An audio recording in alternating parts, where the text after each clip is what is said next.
Studio Yap with me, Nicole. And I mean, come on, like, how could we not in studio yap about Taylor and Travis? And I don't want to hear anybody being like, oh, I'm singing, talking about it.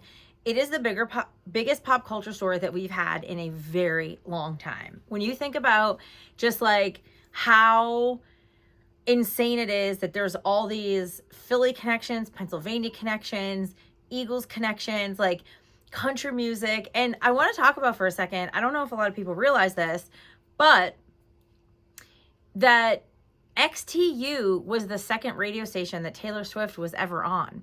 Remember, like, she grew up in Reading, and shout out to Frank. So Frank has worked for the Swifts for a very long time. Frank was a program director in country radio. And for those of you who don't know, could you tell that I'm like all over the place today? Program director means you're the boss of the radio station. So you basically choose the music, choose what's talked about, the contesting, like all that kind of stuff, okay?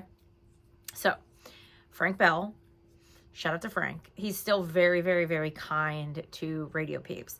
He and Scott Swift were really good friends, and Scott kind of used him as like a sounding board when Taylor and her family were still in Reading, and about like being in music. And she was on Frank's station in Reading. And obviously XTU is arguably the biggest country station on the East Coast. Obviously there's a country station in DC, but from, Maine all the way down to Florida, like XTU is the biggest, which is pretty freaking cool. And so, yeah, like she's been on the air here a bunch of times. I mean, she really knew Razz and Andy really, really well, which is pretty cool. And I always say, like, what are the odds that Taylor Swift and Kelce are from an hour apart? Like, to me, like, that's so crazy that you have these worlds that, like, think about like the universe in general, right? And think about the fact that like these worlds colliding, and how, there's over 7 billion people in the world, and somehow all these moments collided. Like, just weird stuff. Like, do you know the story though about how Razz was the one who introduced Andy Reid to Taylor Swift? I better talk about this. Okay. So, like I said, XTU was one of the first radio stations that Taylor was ever on. She was obviously in country. She was the biggest thing in country, and Razz has been at XTU a really long time. So it was a big deal, right? It was a big deal for her to be on XTU, and Razz is really well known in the country space. And sure enough, it was her Fearless tour. So it would have been Fearless, then it would have been Red, or maybe it was the Red tour. No, I'm pretty sure it was Fearless, okay? Because Red, she was starting to like cross over a little bit. So I'm pretty sure it was her Fearless tour. She was already selling out the Linc. And Tammy Reid, Andy Reid's wife, reaches out to Razz and says, hey, like, we're big fans. Is there any chance that you can get us to meet Taylor? Now, remember, Scott and Taylor has said this numerous times. Anytime Taylor has played the Linc, she had talked about the fact that she has grown up an Eagles fan. Well, Scott Swift, an Eagles fan, right? Everybody thought she was an Eagles fan. And for the record, I never thought she knew anything about football. I thought if somebody said to her, who's your favorite NFL team? She would say the Eagles, because her dad. And she basically confirmed that on New Heights when they interviewed her.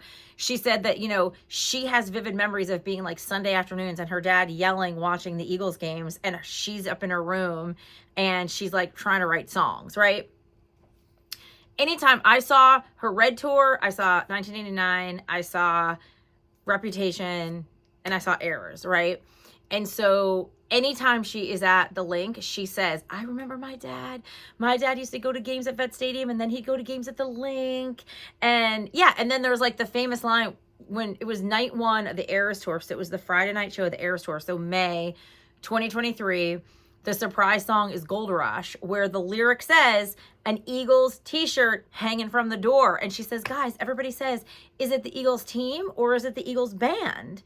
And she says, of course I love the Eagles, the band, but of course it's the team. I'm from Philly. And then literally like 2 months later, she meets Travis, and now she's like, go Chiefs. But I think it's hilarious because Scott Swift is basically like, go Chiefs now too. It's like, my son plays for the Chiefs, my son-in-law, but like, I think he thinks Travis is his son. I really do. And we're going to get to that in 1 second. But so Razz arranges it for Andy Reid and Tammy Reid to meet Taylor. And because Scott, obviously, was a massive Eagles fan, was like so excited. He's like, of course, like Andy, my man. And that is how the friendship of Scott Swift and Andy Reid kind of started. Thanks to XTU and Razz. I know, it sounds crazy, but it's true.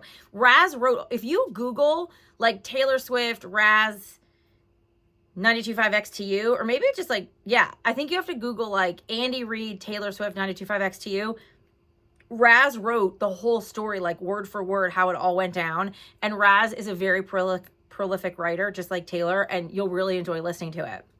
And so I thought that was really cool that, like, you know, Taylor had met Andy and knew Andy, and then the whole, obviously, like the Eagles and Jason. And it's just, it's so interesting, like from, and I know this might sound woo-woo, but I just feel from like a cosmic, whether you believe in God or energy or the stars, it's like when you think about, you know, they met when they were 34 years old, almost 35. And it's like, they met when they were supposed to meet. Do you know what I mean? Like if they would have met when they were 25, it never would have worked. But they met like when they were ready to do this next step. And so this is what gave me the clue that, like, did I think they had been engaged for a while? No, but I think that they had the conversation like, this is it. I think it was very, as soon as she did New Heights, I was like, yeah, that's her husband. Like, you know what I mean? You're not just like going on your boyfriend's podcast. Like, and just even from the beginning, like when you think about that they met in August of 2023, she came to the game end of September, and then that November during his bye week is when he flew to Brazil and she did Karma's the Guy on the Chief. Like, I just think they knew early on. I think that they really felt instantaneous that, like, this is something different and this is something special. And I think the fact that, you know, his parents are so involved in his life and her parents are so involved in his life that, like, they immediately met the family. Remember, like, when she said Karma is the Guy on the Chiefs in November in Brazil, he was standing there with Scott. They went to dinner with Scott. You know what I mean? Like, so here's what I think was really interesting during the New Heights podcast. Well, let me go back for 1 second. I know I'm jumping over the place. I'm sorry about that. Okay, let me check the time. Oh, we have no time. Okay, so I thought it was really interesting because Travis has never posted Taylor before on his Instagram. And right before Chiefs training camp started, he posted, like, had a great offseason, kept it 100%. And he did a whole photo dump. The picture of the two of them was in the front. And then he included, you know, like 20 other photos, right? And twice he posted Austin Swift, which is Taylor's brother. But the one picture that did it for me, that I was like, this is the one picture that made me think, if they're not already engaged, they're going to be engaged very soon. Part of me wasn't sure if he would do it like before the season started. Part of me thought maybe he would do it like after the season started. It was the picture of Jason, Travis, and Austin Swift, just the three of them. You barely see Austin Swift, right? So the fact that Travis included that picture, they were in the woods somewhere. I don't know if they were hunting or going on a hike or something. The fact that Travis posted that picture of the three of them, that was Travis saying, this is my family. These are my brothers. Like, Jason and Austin are my brothers. And I just thought that was really telling. Like, he posted that picture on purpose, which I thought was incredible. And then he posted another picture, just him and Austin. I think him and Austin and one of his best friends, they were fly fishing. And I'm like, yeah, you're not posting your girlfriend's brother, like, just for fun. You know what I mean? Like, I really felt that was really obvious, you know? And then even in the episode of New Heights, she talked about Scott Swift's quintuple bypass surgery and how them being in the hospital and taking care of them. And then Scott was like, I'm ready. And he's handing out guitar picks to, you know, the nurses. Wait, there was a funny tweet that said, Scott's going to be throwing guitar picks down the aisle instead of rose petals at their wedding. So anyway, she's talking about this. And then Travis is like, yeah, you know, he just wants to get up. He's ready to get, you know, feel better. And Taylor kind of says in passing on the podcast, yeah, like Travis was just with him and he was updating me. And I was like, oh yeah. So like Travis is hanging out with Scott, just the two of them. And whether that's where he like asked him to, or I think he had asked Scott a long time ago, basically like, she's it. I want to marry her. Because Ed Kelce, I love that Ed is such a blabbermouth. Ed literally was like, They got engaged after the podcast. It was in his backyard. The florists were setting up everything. I think it's so funny. Like, if you know anything about Taylor, it's like the Swifties love Tree Payne. Tree Payne is Taylor's very famous PR person.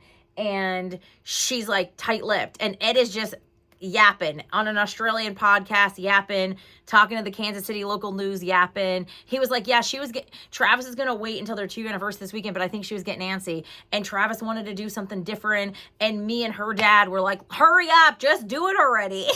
It's like Ed is like giving all the secrets.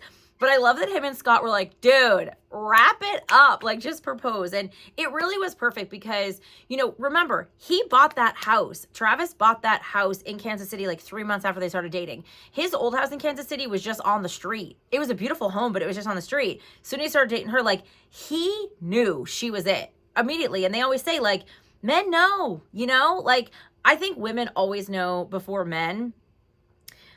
You know, but I do think that like women sometimes hold out hope. And I think that this is a perfect example where like both of them were with their previous in long-term relationships before. And with people, you know, she dated squirrely, artistic, like brooding, depressive British guys.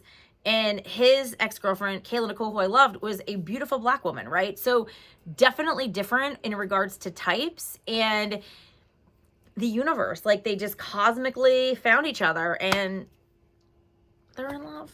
I just think it's so cute and I love love. And so, yeah, little inside scoop. And, you know, Razz is responsible for the Taylor Andy Reid connection. So Google that, check it out. Thanks for listening to me out.